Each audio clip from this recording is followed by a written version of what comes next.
Many people go through life without ever realizing who they truly are, and for God's chosen ones, this is even more dangerous. Being chosen isn't about being better than anyone else, it's about being spiritually marked for a higher purpose that defies worldly understanding. Yet in a culture consumed by fame, power, and materialism, the true identity of God's chosen ones is being spiritually overlooked. Often, the chosen feel out of place, misunderstood, or even rejected, not realizing that these feelings are part of their divine design. They were never meant to blend in because their calling demands that they stand apart. The world teaches conformity, but the spirit within them pushes against the grain, urging them to wake up to who they really are. Chosen ones are often born into situations that seem like setbacks, dysfunctional families, poverty, rejection, trauma, but these are not coincidences. These conditions are crucibles for refinement, shaping their inner strength and resilience. Many times, they confuse these hardships for punishment, when in truth, they are divine preparation. God doesn't choose the already qualified, He qualifies those He chooses through fire. But because the world rarely acknowledges this spiritual process, many chosen ones end up questioning their worth, identity, and purpose. They go unnoticed, overlooked, and often labeled as different or too intense, when in reality, they carry a spiritual frequency that the average person cannot comprehend.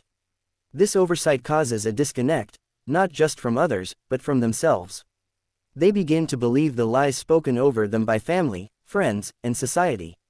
They dim their light, suppress their gifts, and silence their voice. But deep inside, there is always a sense that they are meant for more. That quiet inner voice is the Spirit of God, calling them back to remembrance of who they really are. They are leaders, not followers. They are warriors, not victims. But without understanding this truth, they live beneath their spiritual authority. The enemy works overtime to keep chosen ones distracted and confused about their identity. He doesn't fear their existence, he fears their awakening. Because once a chosen one understands their divine origin and mission, they become a threat to every demonic system built to control, suppress, and deceive. The enemy plants seeds of doubt early on through abandonment, abuse, betrayal, and shame. These are strategic attacks designed to distort the chosen one's self-perception. If he can keep them broken internally, he knows they will never step fully into their assignment. Religion sometimes makes this worse, teaching performance over relationship. Many chosen ones grow up in rigid religious environments that emphasize external behavior while neglecting spiritual identity. They are taught to follow rules, not to seek revelation. They know how to act like a believer but not how to live as a chosen vessel. This leads to burnout, frustration, and spiritual stagnation.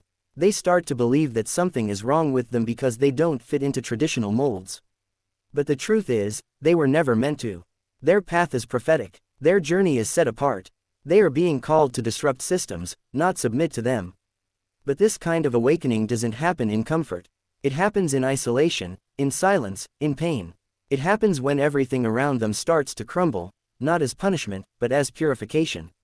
God strips away everything they used to find identity in so that they can finally see themselves through His eyes.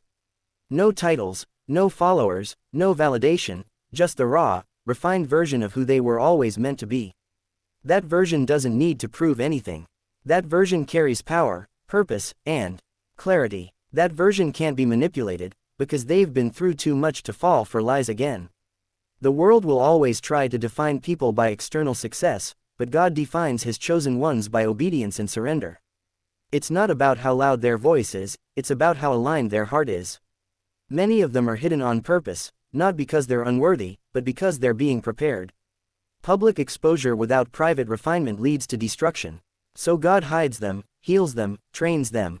He breaks their pride, sharpens their discernment, and teaches them to hear His voice above all others. But this process is lonely. It's hard. And without understanding their identity, many chosen ones give up before the process is complete. They look around and wonder why others are prospering while they're stuck. They compare their journey to people who were never called to walk their path. They try to fit in with people who were never meant to understand them. And in doing so, they compromise the very identity God gave them. They start to settle for less, to shrink their vision, to silence their voice. But God doesn't let them rest in mediocrity. He stirs them, He unsettles them, He lets them taste comfort just long enough to realize it's a trap. Because the chosen ones were not created for comfort, they were created for transformation. Once they remember who they are, everything begins to shift. They stop seeking external validation and start walking in spiritual confidence. They no longer need people to understand them, because they understand themselves. They no longer fear rejection, because they've already been accepted by the one who called them. Their identity is no longer tied to what they do, but to who they are. And who they are is dangerous to the darkness. This realization changes the way they move, the way they speak, the way they think. They stop living reactively and start living prophetically. They begin to see patterns, sense atmospheres, and discern motives. They're not easily fooled, because they've been through too much to be deceived again. Their spiritual senses are sharp, and their connection to God is unshakable. They begin to walk with purpose, speak with authority, and serve with compassion. They operate in both wisdom and warfare, knowing that their identity is not just a label, it's a mantle. Being chosen isn't about popularity. It's about responsibility. It means carrying the burden of spiritual insight in a blind world. It means being attacked for no reason, misunderstood by many, but chosen by God. It means living with a target on your back and still refusing to back down. It means knowing that you were called for such a time as this, not to be liked, but to be effective. The true identity of God's chosen ones is a divine mystery that cannot be measured by human standards. It can only be revealed through intimacy with the Creator. Distractions are not random inconveniences or harmless detours, they are carefully designed tactics to keep God's chosen ones from fulfilling their divine assignments. In a world ruled by overstimulation and noise, it's easy to mistake busyness for progress and confusion for a normal state of being. But for those who are spiritually marked, the consequences of falling into distraction are far more severe. The enemy knows he cannot steal your calling, so he settles for stealing your focus. Every time you are drawn into something that pulls you away from your purpose, your power weakens. The most dangerous distractions are not the obvious sins but the subtle misalignments that feel comfortable, familiar, or even productive. The enemy disguises distractions as good opportunities, emotional attachments, or urgent problems that appear harmless. But underneath the surface, they are spiritual traps meant to delay, detour, and ultimately destroy the path God has laid out for you. God's chosen ones are given a specific spiritual blueprint, a divine assignment that aligns their gifts, experiences, and pain with a higher mission. This assignment is time-sensitive, spiritually weighty, and eternally significant. But when distractions creep in, they dilute your clarity. You begin to question the voice of God, second-guess your decisions, and lose your spiritual rhythm. These distractions don't always show up as evil, sometimes they come in the form of people who love you but don't understand your calling, opportunities that promise success but cost your peace, or habits that numb your mind but keep your spirit sluggish. And the most dangerous thing about distractions is that they often feel like rest when in reality, they are resistance in disguise. You think you're taking a break, but you're being pulled away from alignment. You think you're protecting your peace, but you're actually postponing your breakthrough. For the chosen ones, the battlefield is not always external, it's internal. The war is in the mind, where thoughts compete for dominance and attention is constantly under attack. Every social media feed, every news cycle, every argument, every emotional trigger is an opportunity for the enemy to fragment your focus. And once your focus is divided, your power is diminished. You begin to lose momentum, delay obedience, and tolerate confusion. That's exactly what the enemy wants, not for you to fail loudly, but to drift silently. Not to rebel outright, but to slowly lose your urgency. He's not aiming for destruction in a day, he's aiming for disconnection over time. And the more disconnected you become from your divine instruction, the easier it is to settle for a version of life that God never authored. When distractions take root, they begin to shape your habits. Your mornings are no longer sacred, your thoughts are no longer guarded, and your decisions are no longer prayer-driven. You start to function in survival mode rather than strategic obedience. You still believe in God, still love Him, still want to fulfill your purpose, but you're no longer paying close attention to the details He's showing you. You ignore the quiet whispers, delay the hard choices, and tolerate the noise around you. The urgency that once stirred your soul is now buried beneath tasks, worries, and emotional clutter. And what many chosen ones don't realize is that delayed obedience is still disobedience. When God says move, He doesn't just mean eventually, He means now, in full trust, without needing the entire plan laid out. The enemy's greatest fear is not just your awakening, but your alignment. Because once you're aligned with heaven, your life becomes a weapon. Your words carry authority, your steps are ordered, and your presence disrupts darkness. But alignment requires discipline. It requires you to guard your mind, protect your time, and monitor your associations. You cannot afford to be entangled with people or patterns that keep you spiritually dull. Every distraction tolerated becomes a seed of stagnation. It may not sprout today, but eventually, it will grow into spiritual apathy. And apathy is the slow death of a chosen one's fire. It looks like comfort but feels like emptiness. It looks like rest but results in regret. And the longer you entertain distractions, the harder it becomes to hear the voice of God clearly. Many chosen ones are frustrated and confused, not because they lack potential, but because they've been feeding distractions instead of their assignment. They're praying for direction but ignoring the instruction already given. They're asking for clarity but refusing to silence the chaos. They want confirmation but are unwilling to let go of the very things God has already shown them are in the way. Distractions don't always shout, they often whisper. They say things like, "It's not that serious, you have time," or, "This isn't hurting anyone." But behind every subtle distraction is a delay, and behind every delay is a missed moment of destiny. For the chosen ones, divine timing matters.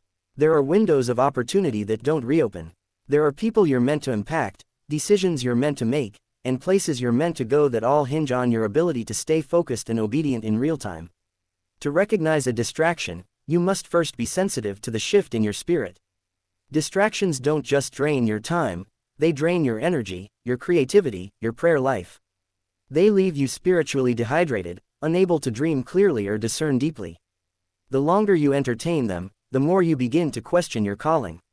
You start wondering if you were ever chosen, if you misheard God, if your best days are behind you. But those thoughts are not yours, they are planted by the enemy, watered by distraction, and harvested in confusion.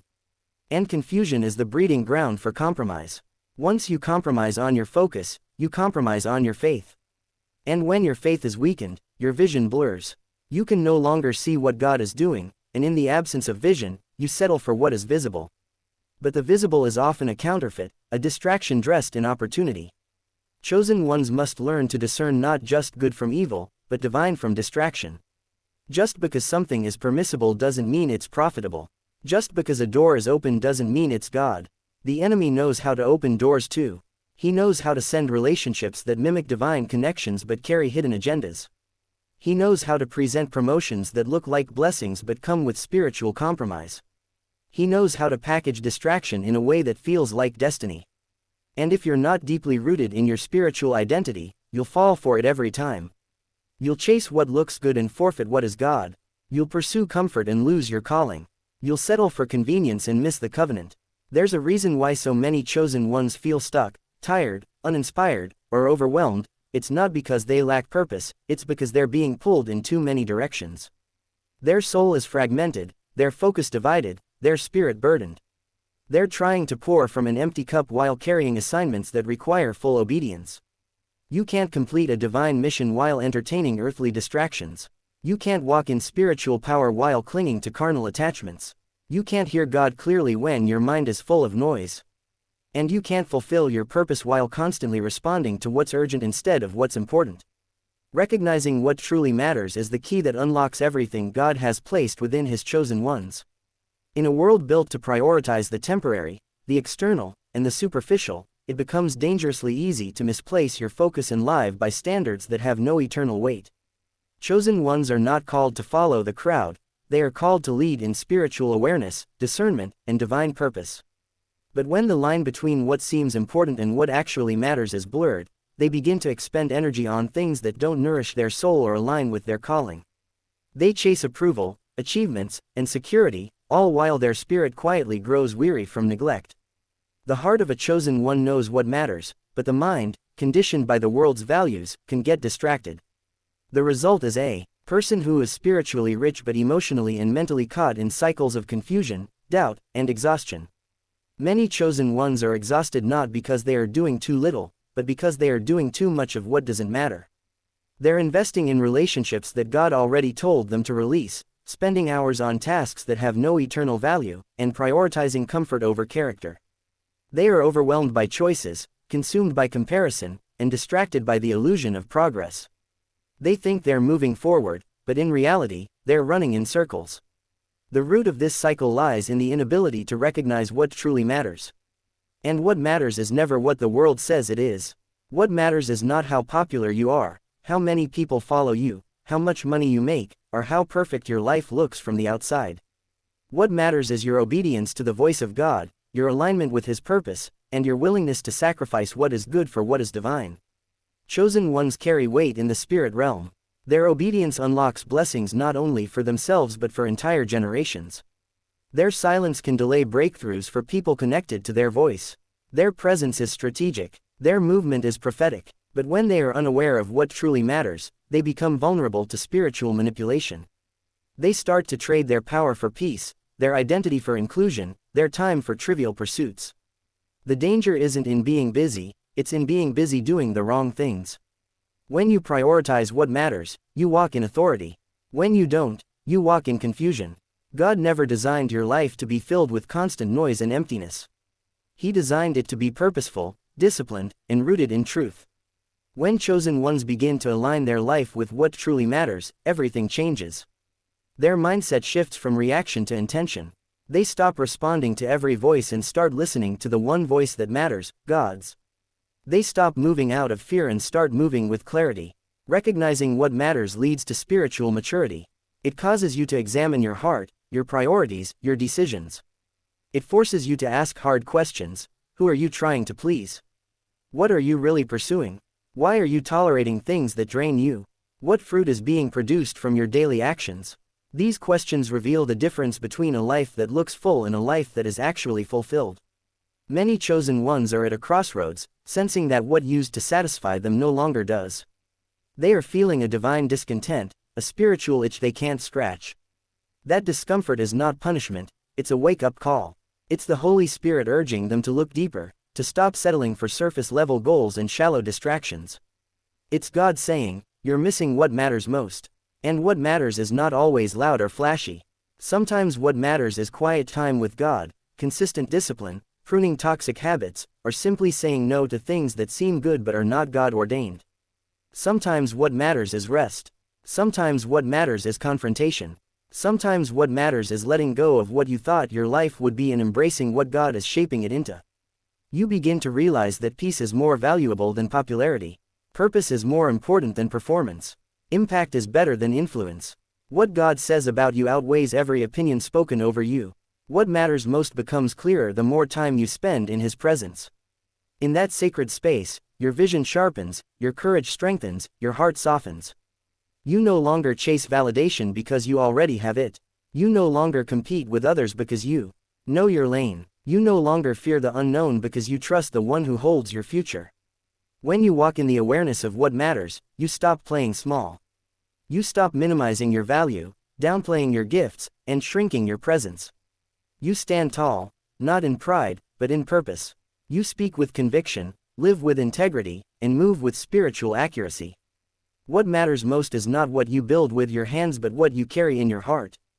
It's not about how high you climb, but how deeply you're rooted. The chosen ones are not defined by worldly success, they are defined by their spiritual fruit. Love, peace, patience, kindness, obedience, faithfulness, these are the markers of a life aligned with heaven. The world may never applaud these things, but heaven does. The reward is not always immediate, but it is always eternal. The more you live for what matters, the more you attract divine favor. Doors open that no man can shut. Resources flow without manipulation. Connections happen without striving. Miracles take place, not because you chase them, but because you aligned yourself with the source of them. This kind of alignment doesn't happen by accident, it requires intentional pruning. You have to make hard choices. You have to say no to good things to make room for God things. You have to distance yourself from distractions, even if they're disguised as blessings. You have to protect your time like it's holy, because it is. You have to value your voice, your space, your energy. Not everyone deserves access to your presence. Not every invitation is worth accepting. Not every fight is worth engaging. When you recognize what truly matters, you become spiritually selective. You don't just live, you live on purpose. You don't just survive, you thrive in the center of God's will. You begin to taste the fruit of a focused life, peace that makes no sense, joy that flows from obedience, strength that comes from surrender. Most people are running after things they were never meant to chase. But the chosen ones are being called to rise higher, to let go of the world's definition of success and embrace heaven's blueprint for greatness. To remember that they are not here to impress, they are here to impact. They are not here to fit in, they are here to stand out. They are not here to accumulate, they are here to activate. When you remember what matters most, you walk with power. You pray with precision, you live with intention, you love with purity, you give without fear, you lead with humility. Everything begins to align, not because life gets easier, but because you finally get clearer.